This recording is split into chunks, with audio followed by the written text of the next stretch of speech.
You are listening to Parliament Matters, a Hansard Society production supported by the Joseph Rowntree Charitable Trust. Learn more at hansardsociety.org.uk/pm.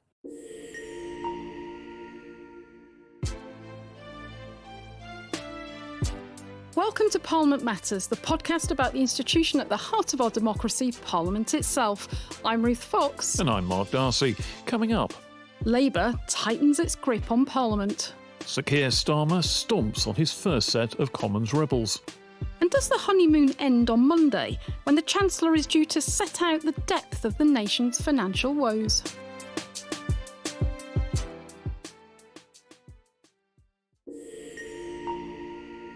Ruth, let's start with that, because I suspect that what's going to happen on Monday is that Rachel Reeves is going to set the tone for what happens really over the next year or 18 months or beyond.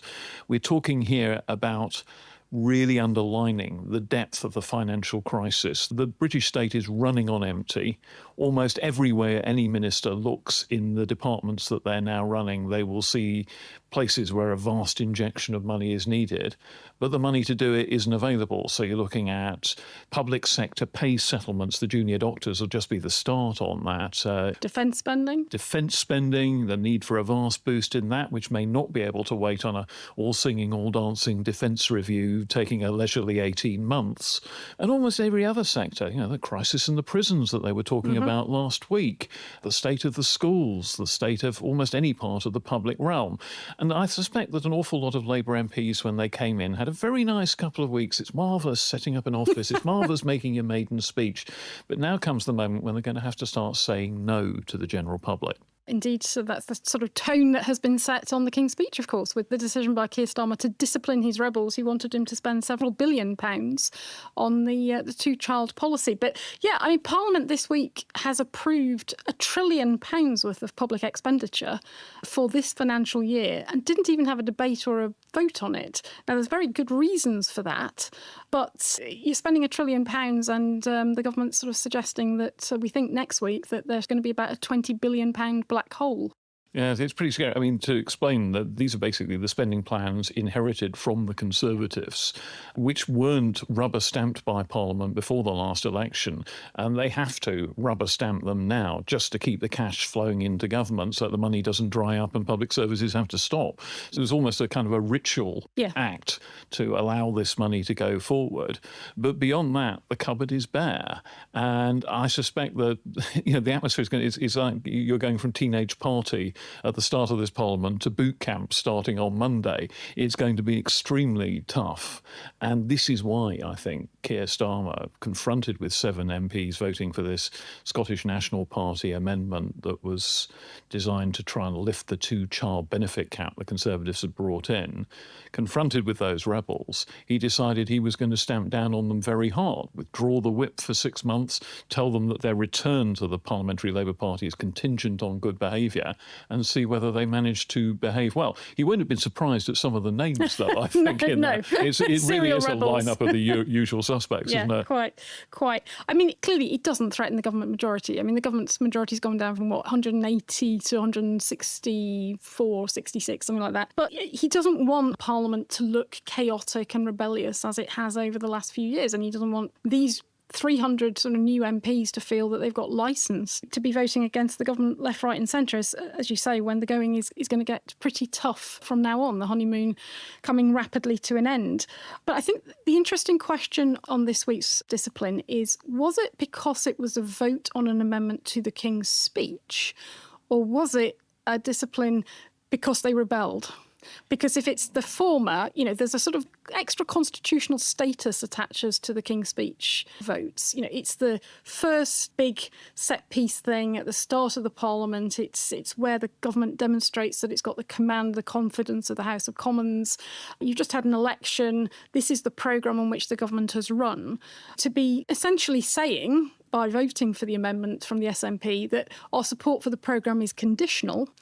From a government's perspective, that's not a good look, particularly when it's been very clear through the election campaign that they were not going to automatically abolish this provision on the two-child benefit cap. So is it simply that it's the King's Speech, it's so important, it's the first sort of set of votes, or is this actually the line he's going to take against any rebels? Because the former you can manage more easily going forward. If it's discipline against any rebel in the future, anyone who sticks half a toe over half a line, then parliamentary management is going to become much more difficult. Yeah, I think that's right. I suspect that you put your finger on it. I mean, you talked about the going getting tough.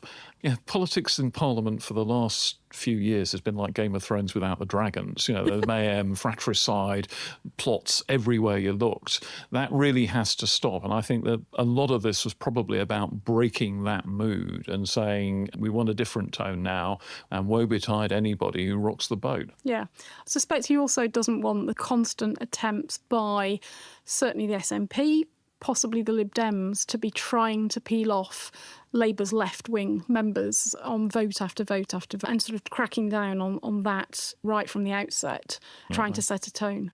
And I think another person who might be trying to peel off MPs from the Labour left is Jeremy Corbyn, of course, once practically the Pope of the Labour left. And he's already written to the 7 Labour rebels, suggesting that they should cooperate with him and the group of independents loosely aligned to him in Parliament, which could create the nucleus of a left-wing parliamentary opposition to Keir Starmer, perhaps buttressed by the 4 Greens as well, that could, if not be real trouble, but certainly be a thorn in his side, a stone in his shoe. But of course, the consequences for these rebels are quite serious. I mean, they haven't achieved anything because Labour's not changing its position, isn't likely to. There's, very clear there's going to be a review and it's going to stick to that line. But for the rebels, I mean, one of the consequences is that, for example, they won't be eligible to get on select committees. Now, John McDonnell, for example, has served on select committees in the past. Treasury select committees. It was Public Administration and Constitutional Affairs, I think he was on. They won't be able to this time because they're not part of the Labour Parliamentary Party. They won't have that option as independents. They won't be assigned seats. So there are consequences that are quite serious. And also, if you're a rank-and-file Labour MP at the moment, you're looking at pretty intense competition, which has just been at least marginally reduced by this. Yeah. So if you're eyeing a place on a select committee, you've just got a marginally easier task, perhaps, of getting on one now than you might otherwise have had. But watch that space, because it's going to be probably late October before they're up and running, because the 2-stage process of first electing the chairs and then electing the ordinary members within the different party groups has to take place.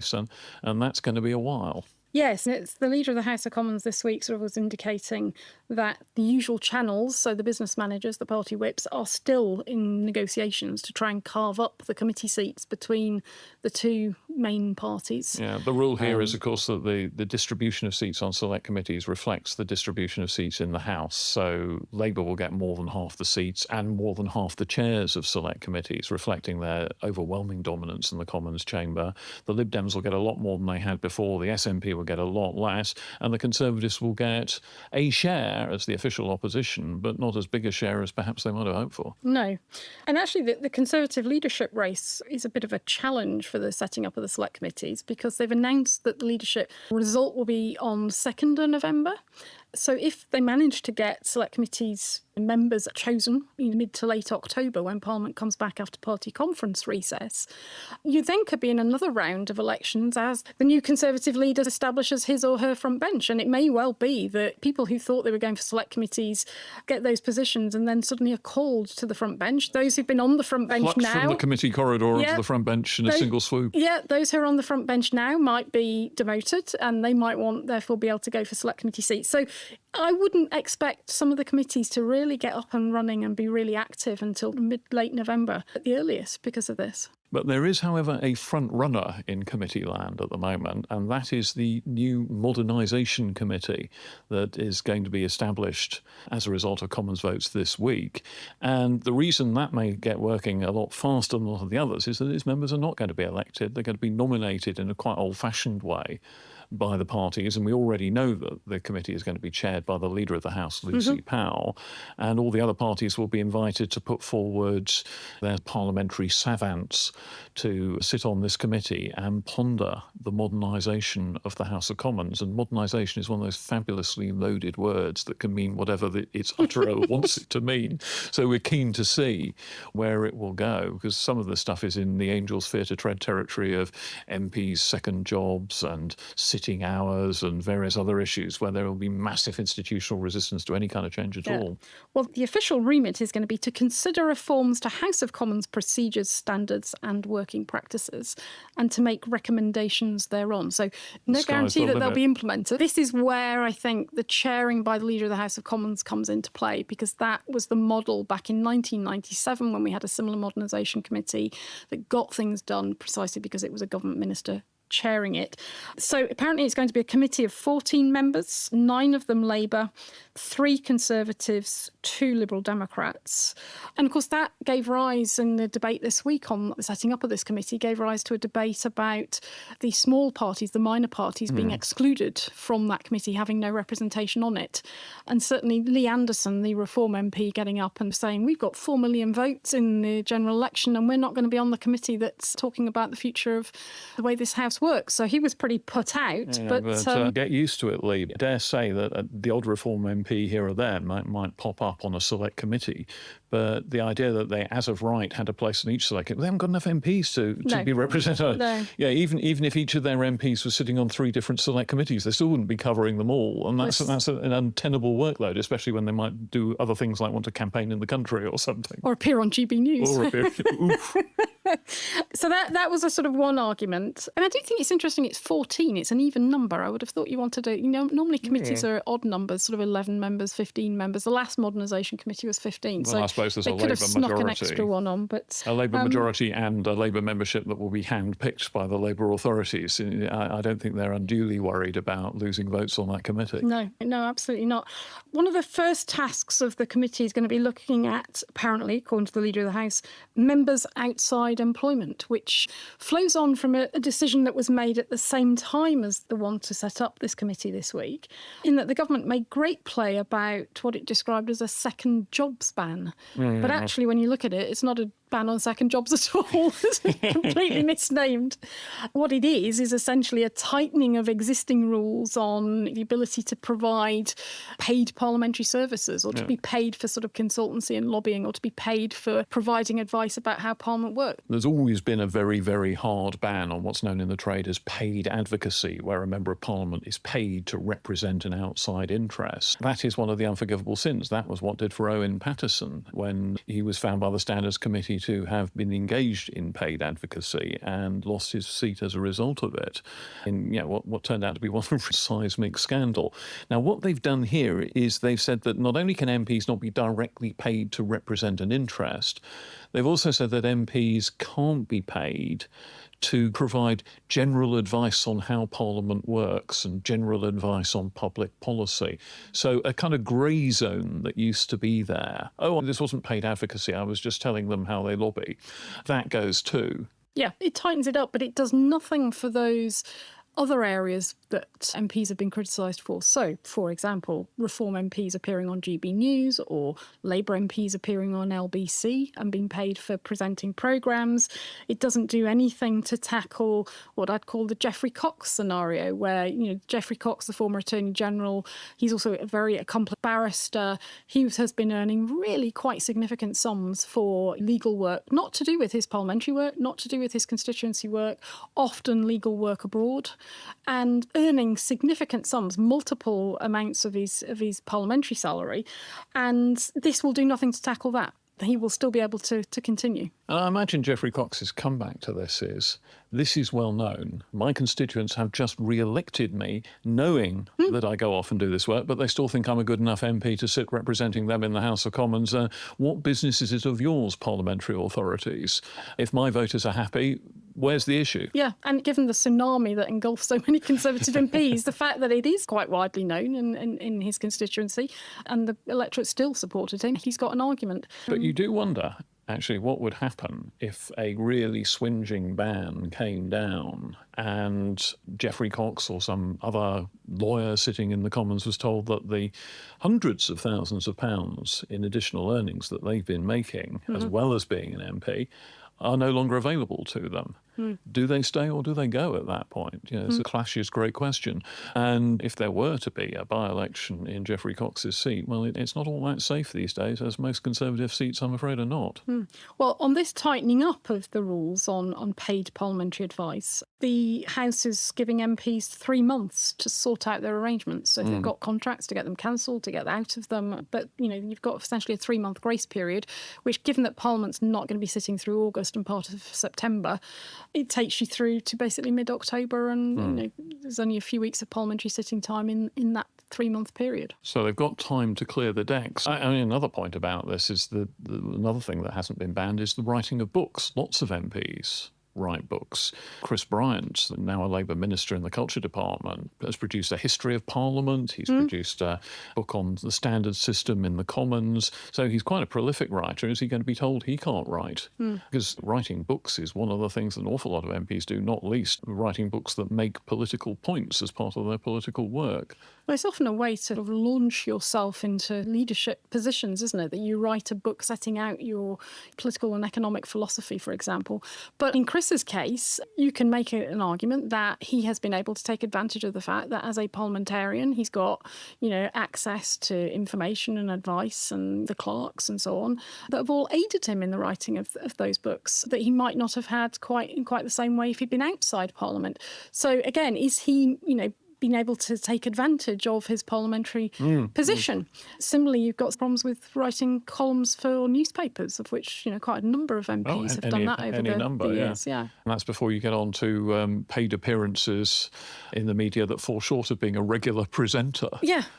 For example, going off to the jungle like Nadine Dorries. Yeah, I think the one area where there is consensus is that if you are, for example, a doctor and you need to perform your professional duties for a certain number of hours per year in order to maintain your regulatory licences, there's sort of an acceptance that that's probably fine. So there are a number of doctors who do that. There's also an acceptance that it's good for the Commons as well to have people operating on various professional front lines who are able to come into the chamber and say, I can see what's going on, I tripped over it just last week. Rosanna Ali Khan, for example, Labour MP, worked as a doctor again, took up a professional role as a doctor during the pandemic. And I suspect that having a first-hand from the battlefield experience piped straight into the Commons was incredibly valuable. So we'll have to see what the committee makes of it. Other areas that they're going to focus on is the culture, procedures, working practices, maximising the time available for scrutiny of the government's legislative programme whilst also ensuring the backbench voices are heard. I mean, these all sound great mood music, but as ever, the devil will be in the detail. Oh, yes. But one of the things that has interested me is the degree to which this committee, in terms of its agenda and what Lucy Powell has said about it, may be encroaching into the territory that's normally reserved for the Standards Committee. That was certainly one of the concerns expressed by some of the opposition members in the House, particularly the shadow leader of the House, Chris Philp. One of the reasons being, of course, that the Standards Committee has lay members on it. Again, which bring a different voice and different arguments to the table. Now, the government's position seems to be that this Modernisation Committee is not going to encroach on the agenda and the work of other committees. It kind of wants to take it, gather it up, and sort of act, as Lucy Powell described it, as a task and finish committee to try and get things done that some of these committees may have suggested in the past, to be more strategic about looking at how they all interact in terms of their recommendations and trying to get things implemented. She said often there's a glacial pace of reform, which we know about. But one of the reasons there's a glacial pace is because the government doesn't implement or doesn't even consider what some of these select committees recommend. They sort of sit on the shelf. So that's a good thing at one level, but ultimately it comes back to the government's position on these things. What they need to produce is a joined-up solution that pulls all this stuff together in an effective way, and that's where Lucy Powell's role in reshaping the Commons could turn out to be critical. Yeah. Well, Ruth, is that a good point to take a break? I think it is. And we're back. So, Mark, we were talking a few minutes ago about the fact that the Select Committee elections are not yet underway, but one set of elections that is done is the elections for the Deputy Speakers. So we have 3 new all-female lineup. First time, I think, ever an all-female lineup of Deputy Speakers, with Nusrat Ghani as the senior Deputy Speaker, the Chairman of Ways and Means, who is number 2 in the speakership hierarchy, if you like. And the most public consequence of that is that she will, in due course, chair the budget debate. Yes, she will. Just to say, I was going to mention the budget debate, but before we get to that, the first ethnic minority MP to serve in the chair. So that's quite a parliamentary bit of history there. So Judith Cummins for Labour, she's the second in the hierarchy of the deputy speakers.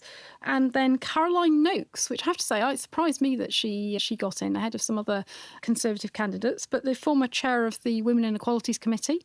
She's technically the second deputy chair of Ways and Means, but the third in the deputy speakership hierarchy. The name that's not being uttered here is, of course, Sir Roger Gale, who in the last Parliament was added on as an additional deputy speaker to cover when Dame Eleanor Lang wasn't very well. And so he sat in the chair for some months as a deputy speaker and was hoping, I think, to get the job officially this time around. But it appears it wasn't to be. And I wonder if perhaps the reason for that was that a lot of Labour MPs were keen on Caroline Noakes, who's perhaps more to the left of the Conservative spectrum, and maybe duly backed her rather than a more traditional Conservative figure like Sir Roger. I also wondered if he wasn't helped by the Biden factor. So Roger is 80, I think, or very close to 80. And in the week when there was all this sort of discussion about 80-year-olds and the viability of public office over the course of a parliament of 5 years, whether that possibly didn't help him. But I'm old enough to remember him not quite winning the Birmingham Northfield by-election back in the mists of time now. Well, he was pushing his campaign, and they all had to publish a statement setting out their case. And he was arguing that he'd been on Radio Caroline. And I sort of thought, I'm not sure quite a lot of these new MPs will know what Radio Caroline is or its importance. Anyway, another set of elections that is not going to be taking place is the hereditary peers.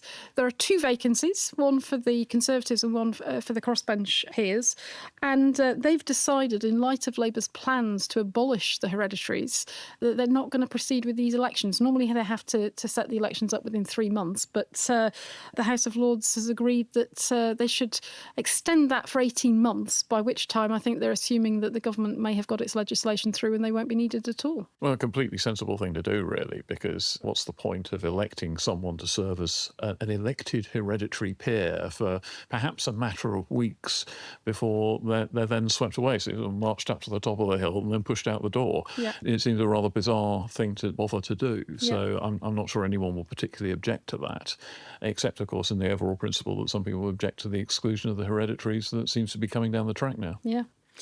And something we've talked about on the podcast previously, Mark, quite a bit is private members' bills. And this week we've got the presentation of Lord Falconer's bill on assisted dying. Yeah. And I think it's going to be interesting that the government has delayed the private members' bill ballot for the House of Commons that would normally have taken place this week. And it's delayed it through to September. Questions about why that is. And one suggestion is that possibly they would like a little bit more time to prepare their own government handout bills. So this idea that government, if it's got some quite discrete, small sort of legislative tidying up things that it wants to do, that it, rather than having a sort of government bill in government time, it might hand out this legislative draft to somebody who succeeds in the private members' bill ballot in the Commons, and they take it through with government support, which is pretty much a guarantee of getting it onto the statute book. So suggestion is that they might want a bit of more time to prepare these bills, decide which ones they want to hand out to the successful MPs in the ballot. That's one argument. The other is that, of course, it will avoid the prospect, had they had the ballot this week, avoid the prospect of those poor MPs, the 20 in the ballot, being subjected to pretty much 2 months worth of lobbying from every organisation in the country. Continuous bombardment, phone ringing off the hook. You come in the first 5 or so on the private members' ballot, and every pressure group in the land rings you up, begs you to try and take through their pet piece of legislation, whatsoever it is. Even people further down the list get a lot of this. So I think it's probably at least given them a little bit of peace, as well as you say, as giving the government time to decide how it wants to try and exploit the private members' bill process. Now, of course, in the last parliamentary session, it was actually quite a spectacular operation by the then Conservative government's private members' bill whip, because almost all the bills that went through were bills that had been handed out by the government. There was a kind of self-assembly employment bill with all sorts of different measures around employment law taken through by all sorts of different MPs, Labour MPs and Lib Dem MPs as well as Conservatives. And so really quite a lot of difference was made to employment law, but in kind of McNuggets rather than as one sort of gigantic all-singing, all-dancing employment bill out Which, there. of course, had been promised in the King's speech, but then materialised in sort of multiple private members' bills, sort of sliced up. Or at least the easy bits of it did. Yeah. I think the Labour government is still going to have a look at some stage at all sorts of issues around things like zero hours contracts. But these were mostly things to do with various different forms of leave that people could claim, and a right to part-time working, I think, was one of them. So there were a whole range of things done there.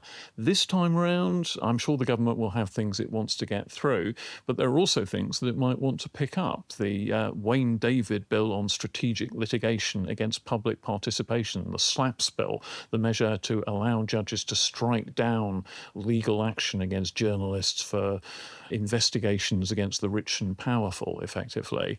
That had been quite a way through the Commons, hadn't reached the Lords when the music stopped and the election was called. That could possibly be something that comes back almost fully formed. It's almost certain, I would have thought, that someone in the Commons private bill selection will decide to pick up a bill on assisted dying, possibly exactly the same text as the Charlie Faulkner bill. So how's that going to work? We think that an MP picks it up, similar text, goes through the Commons and the Lords at sort of roughly the same time, and on the basis that they've basically considered the same text, does that help get it over the line? I mean, the sort of suggestion is that Keir Starmer's open to this legislation and open to it as a private member's bill. You'd expect to have a free vote in the Commons. I wonder on this, and the private members' bills are quite deliberately made kind of procedurally vulnerable. The idea is that they haven't been produced with the full sort of majesty of the government drafting machine behind them. They may, in some cases, be quite scrappy pieces of work. I don't think you could say that about Lord Faulkner's assisted dying bill, which has had a couple of go-rounds in the House of Lords and is drafted by a former Lord Chancellor who knows a thing or two about the law. But all the same, these bills are vulnerable creatures, and it's entirely possible to imagine someone attempting to block them at second reading by just talking them out. And if they don't have 100 MPs to support them being pushed to a vote, then they're out then. Later on, they come back after detailed scrutiny for report stage, and then they can be buried by a great avalanche of amendments if you're not careful. And again, time runs out. So I suspect that either the government may decide that it wants to legislate itself directly and just do a government bill in government time, or alternatively, it might supply a bit of extra government time to allow that bill to get properly considered, possibly even with some kind of guillotine motion so that it's brought to a vote. So if people who are against assisted dying want to stop that legislation, they have to do it by winning a vote rather than by procedural means and just talking and talking and talking until the time runs out without the bill being pushed to a vote, which is the usual way that private members' bills get stopped. Yeah. Well, Mark, should we take a very brief break there and come back and just reflections on the government's performance in terms of Parliament so far, and just a quick look ahead to next week? And marks for technical merit and artistic impression. So, Mark, we're back, and I'm afraid you're on the naughty step. So one of our listeners has been in touch, Lord Wolfson of Tredegar, KC, and he notes that we said last week that Lord Ponsonby was a hereditary peer. Well, it turns out, according to Lord Wolfson, that he is already both a hereditary and a life peer. And as Lord Wolfson says, he's his opposite number in the House of Lords and a very fine opponent. So we got that wrong. Yeah, mea maxima culpa, Lord Ponsonby is what you might think of as a hybrid peer, both battery and petrol driven. And so my apologies to him. Oops. Actually, as we're talking about our listeners, we've had some questions that have come in. So if we perhaps touch on those before we get to thinking about where we are in terms of the performance of the government so far in the last couple of weeks. We've had a question about retread MPs. So those MPs who've previously served in the Commons, lost their seat, been re-elected.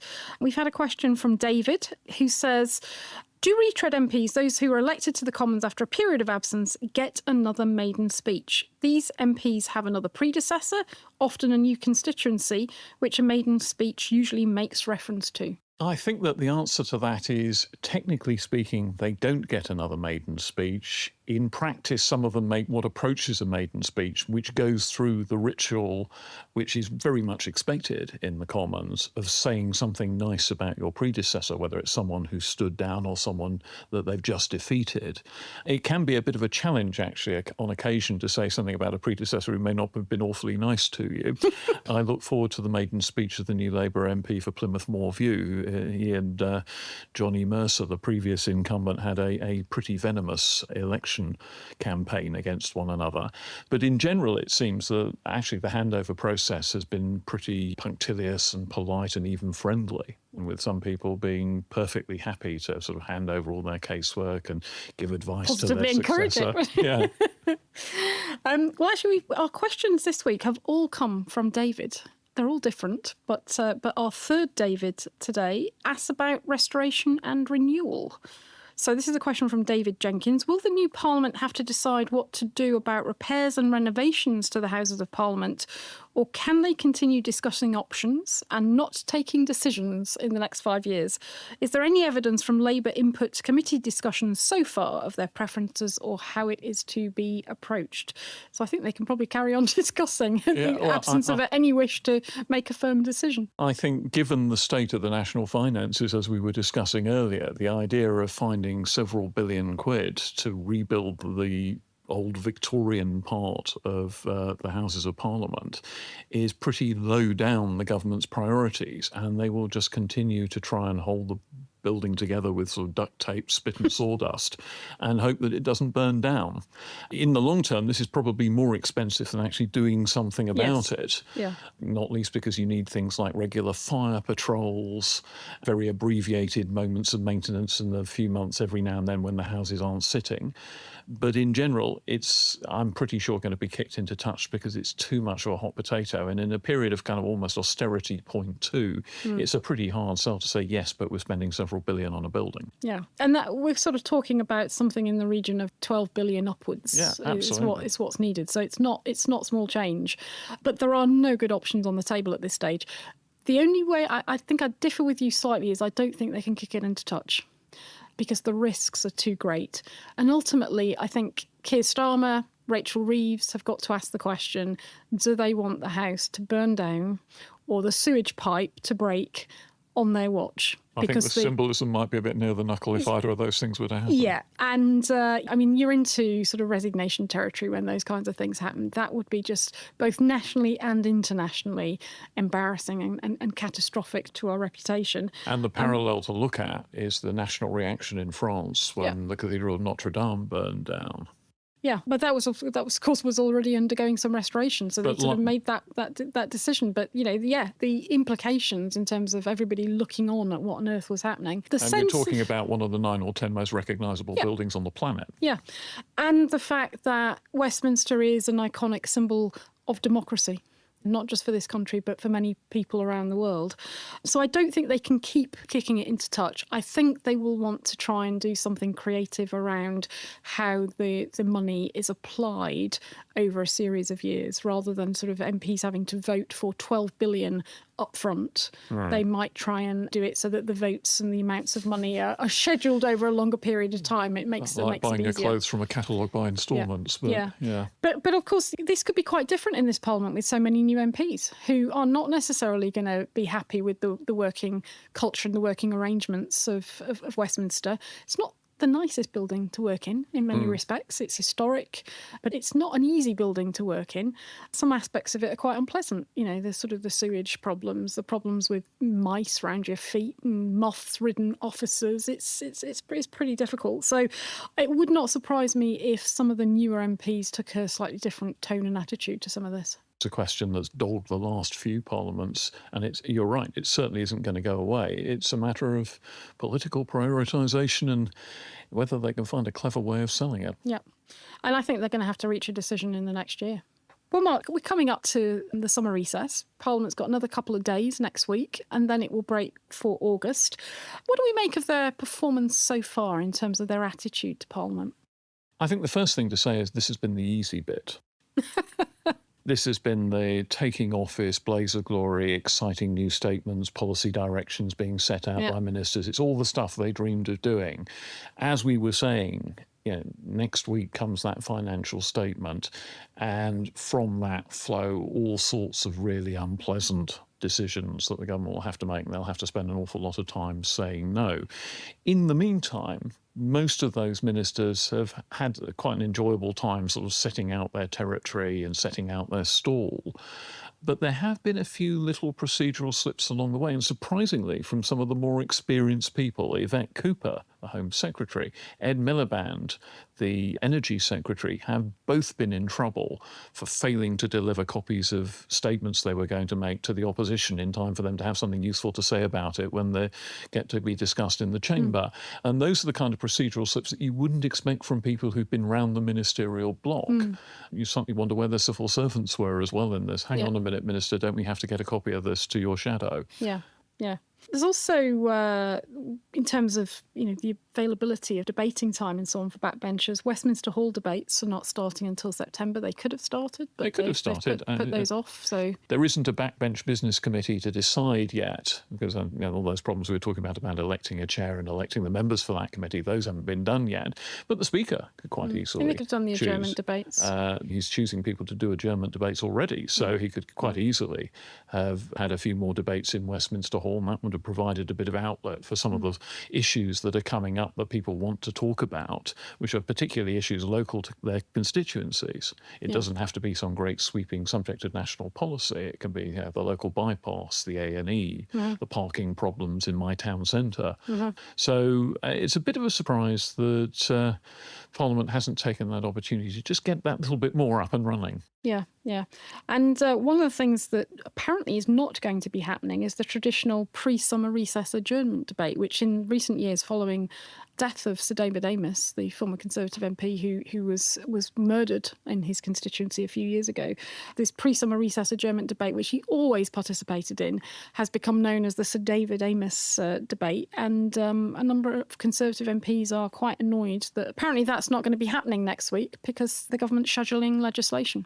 Well, the government clearly wants to get its legislation moving, and to some extent that's fair enough. But again, that debate is an opportunity for MPs to raise all kinds of issues. You can speak on any subject under the sun, and a minister has to stand up at the end and say, well, I will write to my colleague about that particular problem, or I will pass on the inquiry to the relevant department.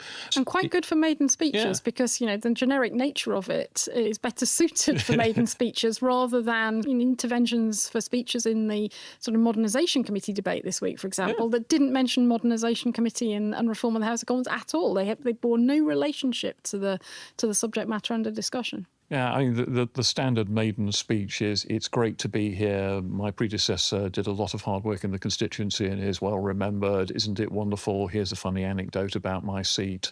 Then I'm going to sit down, having been quite glad to get through it without stumbling. Yeah. So that would have been quite well suited to that. But plans are, next week, the government's going to be getting the first second reading of its bills after the King's speech. So it's got second reading of the Budget Responsibility Bill and the Passenger Transport Bill, as well, of course, as the Chancellor's statement. I think we've got to look out for, does the Foreign Secretary make a statement perhaps on the controversial question of the legal advice about whether or not the Israeli government is in breach of international law and whether there'll be sanctions applied as a consequence.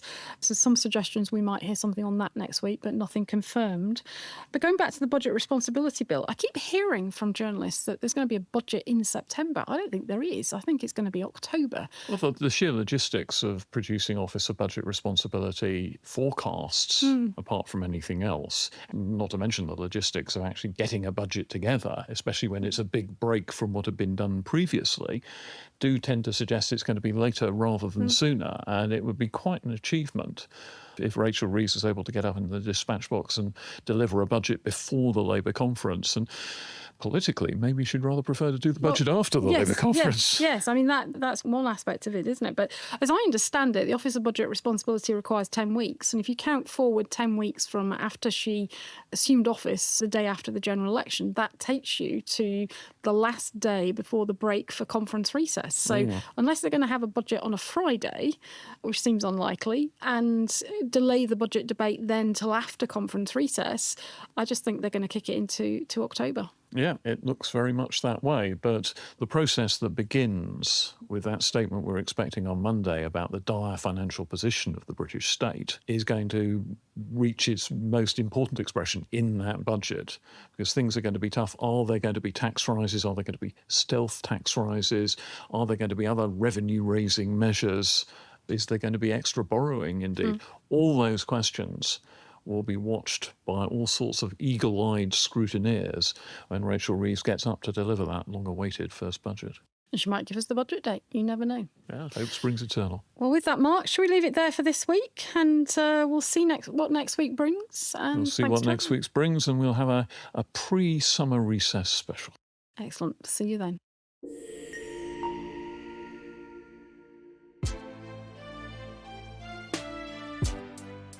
Well, that's all from us for this week's episode of Parliament Matters. Please hit the follow or subscribe button in your podcast app to get the next episode as soon as it lands. And help us to make the podcast better by leaving a rating or review on Apple or Spotify and sharing your feedback. Our producer tells us it's important for the algorithm to give the show a boost. Mark, tell us more about the algorithm. What do I know about algorithms? You know, I write my scripts with a quill pen on vellum and then send it in by carrier pigeon. Well, before we go, a quick reminder also that you can send us your questions on all things Parliament by visiting hansardsociety.org.uk/PMUQ. We'll be discussing them in future episodes, including our special Urgent Questions editions dedicated to what you want to know about Parliament. And you can find us across social media at Hansard Society to get more content related to the show and the wider work of the Hansard Society.